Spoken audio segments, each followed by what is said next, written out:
منبر رسول پر بیٹھ کر اگر میں 1000 دفعہ قسم کھا لوں، کتنی مرتبہ؟ 1000 دفعہ اگر میں قسم کھا لوں تو میں حانث نہیں ہوں گا، گناہگار نہیں ہوں گا۔ اگر رسول اللہ صلی اللہ علیہ وآلہ وسلم اپنے وصال سے پہلے یہ مسئلہ حل نہ کرتا، یہ مقدمہ اللہ کے حضور پیش نہ کرتا، امت کے لیے اللہ سے یہ احسان اور یہ سفارش نہ مانگتا کہ اے اللہ میرے جانے کے بعد میرے امت کی شکلوں کو نہ بگاڑنا، اگر یہ مسئلہ یہ مقدمہ اللہ کے رسول اپنی وصال سے پہلے حل نہ کرتا تو 1000 دفعہ قسم کھا کر کہتا ہوں میں بھی آج انسان کے شکل میں نہیں ہوتا، نہ آپ میں سے کوئی انسان کے شکل میں ہوتا۔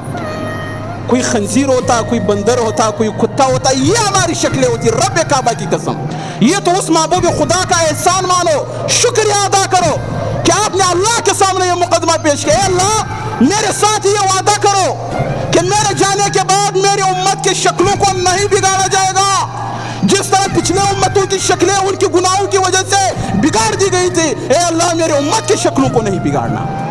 اگر اللہ کے رسول یہ وعدہ نہ کرتے اللہ کے ساتھ تو آج امت مسلمہ میں عرب سے لے کر عجم تک، شمال سے لے کر مغرب تک کوئی بھی مسلمان آپ کو انسان کی شکل میں نہیں ملتا۔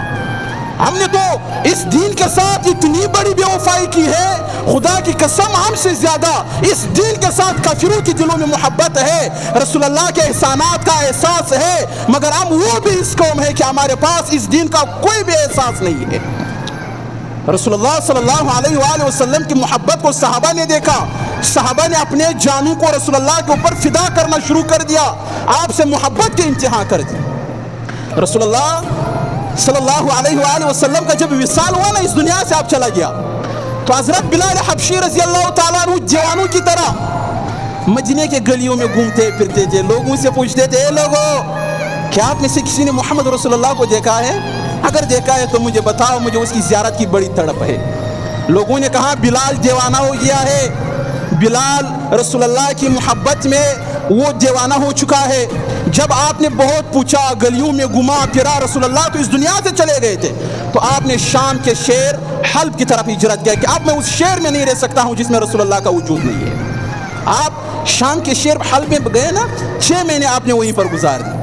6 مہینے بعد ایک دن رات کو سوئے نا، تو رسول اللہ صلی اللہ علیہ وسلم آپ کے خواب میں آئے، کہا بلال یہ کیسی بے وفائی ہے، میرے جانے کے بعد آپ نے میرا شہر ہی چھوڑ دیا۔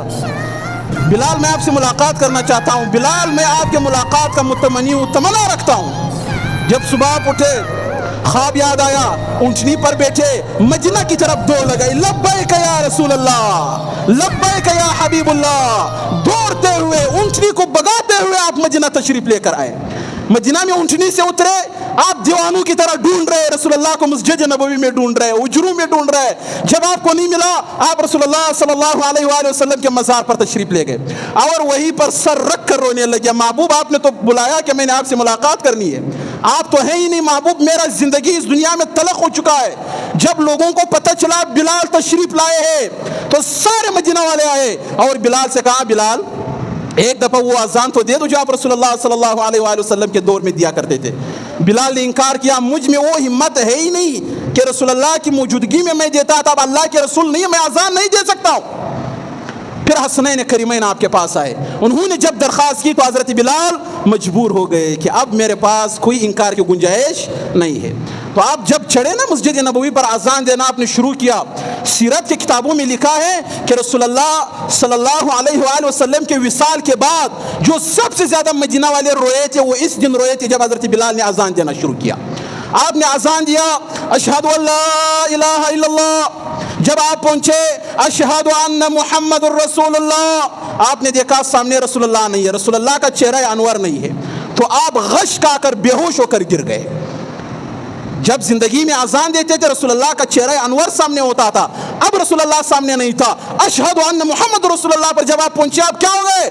غش کھا کر بے ہوش ہو کر آپ کیا ہو گئے؟ گر گئے۔ اور پھر آپ نے انکار کیا کہ میں کبھی بھی پھر مدینہ میں اذان نہیں دوں گا، میرے اندر وہ ہمت ہی نہیں ہے کہ میں اذان دے دوں۔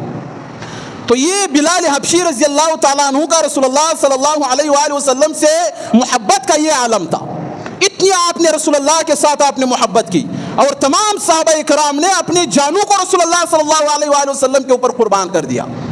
تو آج ہم وہ بے وفا امت ہیں کہ اگر ایک مسلمان نوجوان کو ایک عیسائی کے ساتھ، ایک ہندو کے ساتھ یوں کھڑا کرو اور کسی کو لا کر بتا دو بھائی اس میں محمد رسول اللہ کا امتی کون ہے اور عیسائی، ہندو، سکھ، یہودی میں سے کون ہے، کسی کا باپ بھی وہ پہچان نہیں کر سکے گا کہ یہ محمد رسول اللہ کا امتی ہے اور یہ یہودی ہے، کوئی بھی پہچان نہیں کر سکے گا۔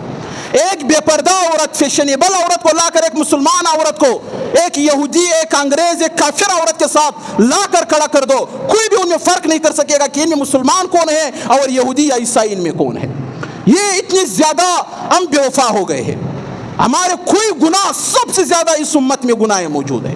تنہائی میں بیٹھ کر ہم نے اللہ کے حدود کو پامال کر دیا ہے۔ رسول اللہ صلی اللہ علیہ وآلہ وسلم نے فرمایا نا کہ میں اپنی امت کے بعض لوگوں کو جانتا ہوں، مجھے پتا ہے کہ جب قیامت کے دن وہ آئیں گے ان کے پاس تہامہ پہاڑ جتنے نیکیاں ہوں گے، اتنے نیکیاں ہوں گے جتنے کہ تہامہ کا پہاڑ ہے، مگر اللہ ان کے تمام نیکیوں کو ریزہ ریزہ کر کے اس کو ہوا میں اڑا دے گا۔ صحابہ نے پوچھا اللہ کے رسول کون ہیں وہ بدبخت لوگ، محبوب ہمیں بھی بتاؤ تاکہ ہم بچ سکیں ان چیزوں سے۔ رسول اللہ صلی اللہ علیہ وآلہ وسلم نے فرمایا یہ میرے امت کے وہ لوگ ہوں گے جو آپ کی طرح نماز بھی پڑھیں گے، آپ کی طرح رات کی عبادتیں بھی کریں گے، آپ کی طرح اللہ کو یاد بھی کریں گے، مگر جب تنہائی میں ہوں گے، جب بند کمرے میں ہوں گے، جب اکیلے ہوں گے، یہ لوگ اللہ کے حدود کو توڑ دیں گے، یہ لوگ ایسے گناہ کریں گے جس سے اللہ ناراض ہوتا ہے۔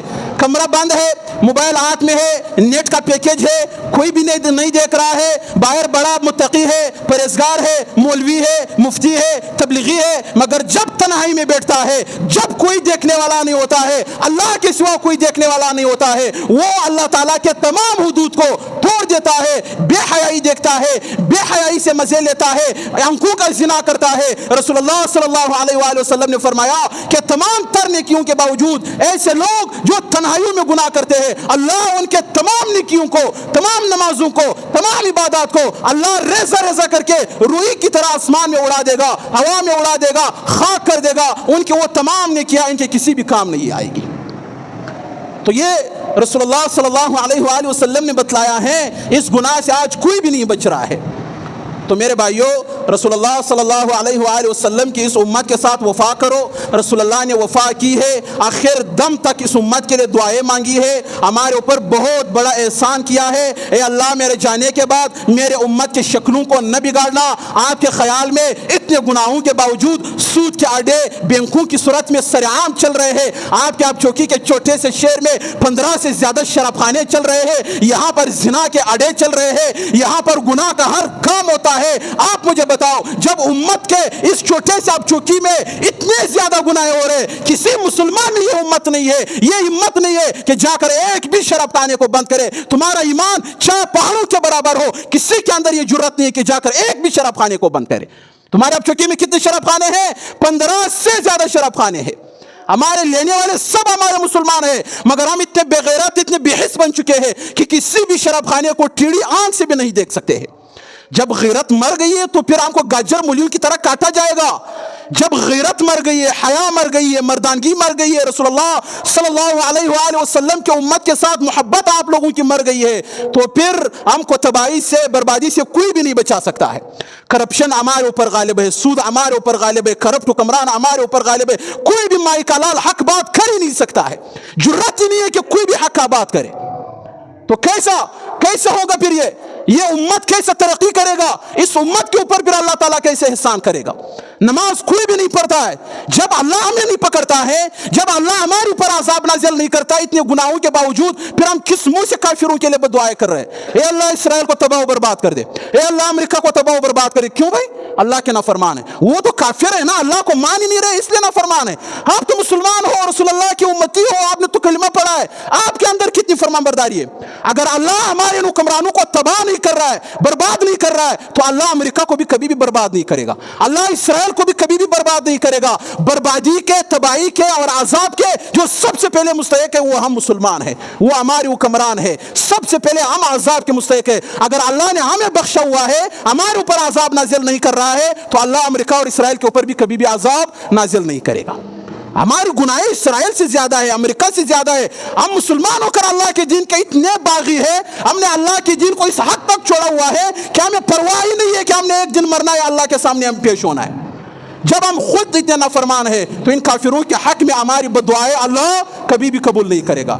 اللہ تعالیٰ ہم سب کو رسول اللہ کے نقش قدم پر چلنے کی توفیق عطا فرمائے۔ اللہ تعالیٰ ہمارے نسلوں کو رسول اللہ کے نقش قدم پر چلنے کی توفیق عطا فرمائے۔ اللہ تعالیٰ مجھے اور آپ کو اور تمام سننے والوں کی ان باتوں پر عمل کرنے کی توفیق عطا فرمائے۔ وما علینا الا البلاغ۔